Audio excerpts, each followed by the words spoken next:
Hello everyone, welcome back. It's April 18th, 2021, and if you're interested in kind of a different, colorful, sort of quirky way to label your trees, your fruit trees, this video is for you, because I'm going to show you a way that we've been doing it for a couple of years, and it works great. I'm going to go through the whole process, show you how we do these, but basically these are for some trees that I planted this year and a couple 2017 trees, especially the cherries, where the signs were broken over the years, and so that does happen sometimes, unfortunately.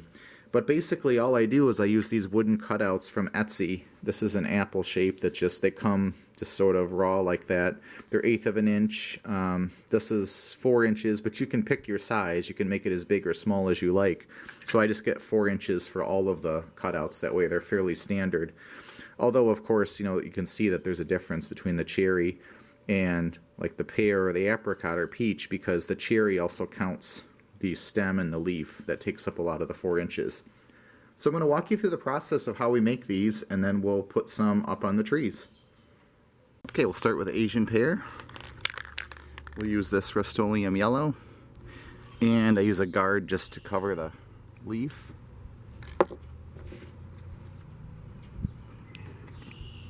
The nice thing about using a scrap piece of wood, you don't have to worry about getting paint on it.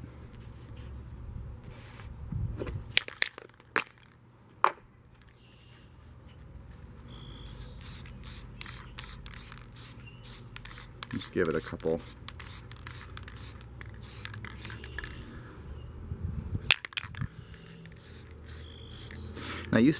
So what I used to do is when I was done painting, and then I'll write the name of the fruit, the provenance if it's known, the rootstock and the year it was planted.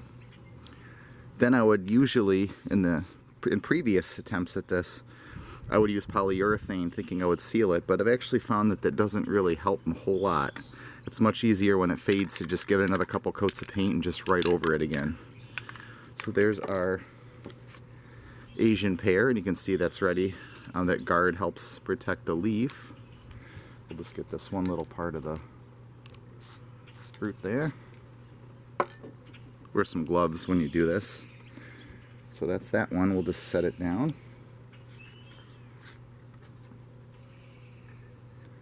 Next up, we'll do the green gauge plum. So next up, we'll do the green gauge plum. What I'm going to try to do for this is to capture that kind of glossy look plums have. So I'm going to give it a base coat of green, in this case. Then I'm just going to give it a quick spritz of white, see how that does.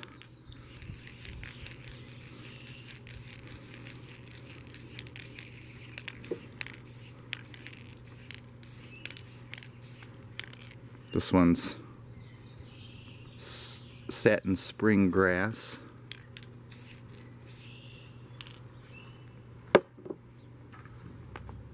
Let that kind of sit for a minute.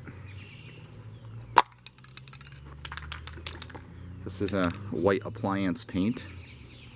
These are just whatever I kind of have laying around. Give it a quick spritz.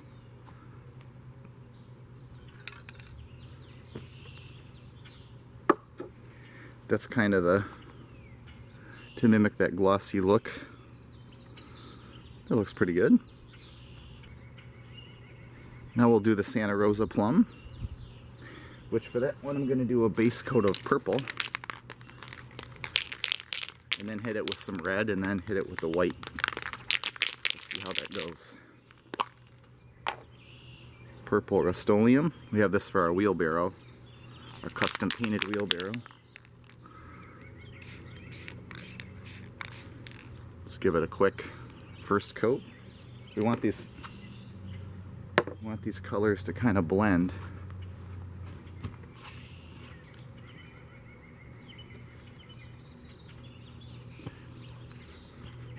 We want these colors to kind of blend, so we'll start with that. So we got the base coat. We'll come in with the apple red, so to mix with the purple.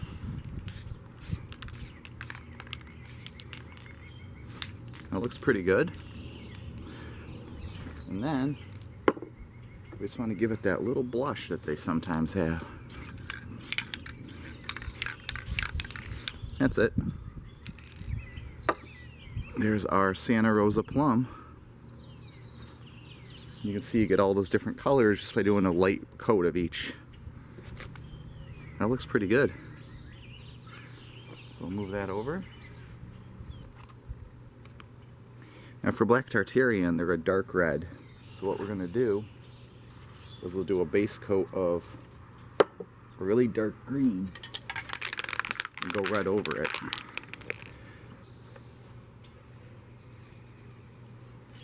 And you'll end up with a really dark red.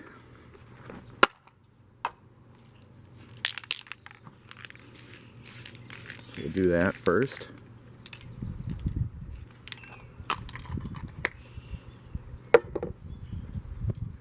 And we're going to come over with the red.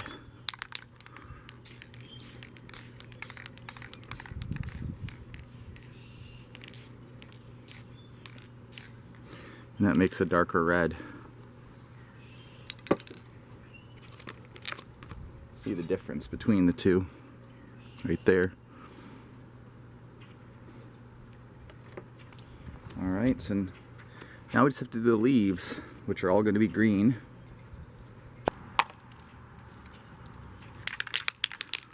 So now this is what we do. Cover up the fruit.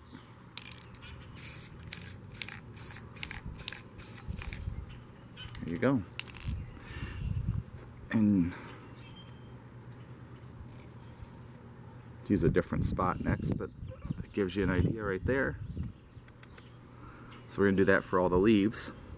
Okay, so this is the second step of the process. Earlier we painted these, we let these sit for the entire day while we did a bunch of yard work. And so what I've done now is just basically for each of them written the name of the fruit and then the year that it was planted. For the apples, I typically do the rootstock and the provenance of the apple, but you know, for the plums and the peaches, I'm not even sure of the rootstock of the peaches that came from a big box store.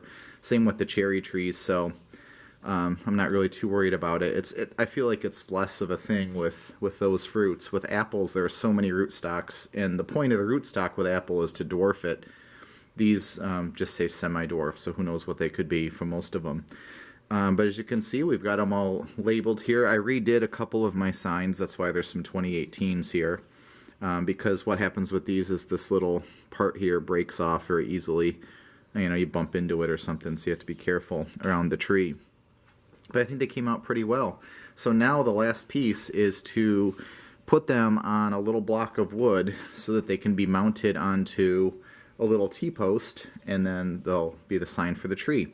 So what I did is I just take these pieces of furring strip scrap that I have, cut them off into maybe 2-inch little chunks, and then drill a hole through the center. That hole is going to allow me to thread some wire through. So I'll thread wire through and that'll twist onto the T-post and hold the sign on. So all we have to do is tack the sign to this. So that's what I'm going to do now. I'll just use our air nailer. So just make sure your holes are left to right. Just support that. And we're just going to stick a little brad nail through the center. Nothing too major.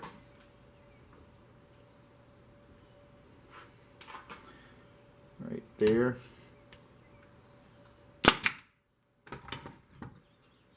There we go.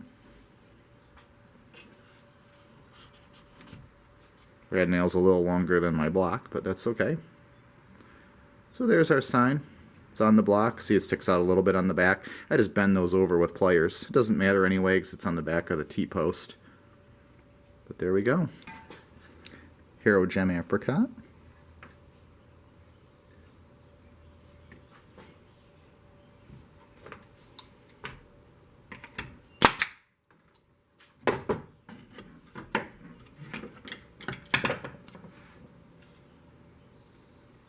Ready to go. Okay, so to attach these, I'll just take my sign, maybe 6 inches of this wire that I cut, just a utility wire, run it through. The only thing is, if there's a bend in it, it can be a little tricky. There we go. Pops out the other side. There we go. And so those are just going to go on the tabs of the T-post. Give it a twist, and we'll have our sign. This one's not quite woken up yet because it was grown more in New York State. This is the one from Cummins Nursery, so it's not as far ahead, which is just fine. So we're just going to put this on. We're going to clip it over the tabs that are on the T-post.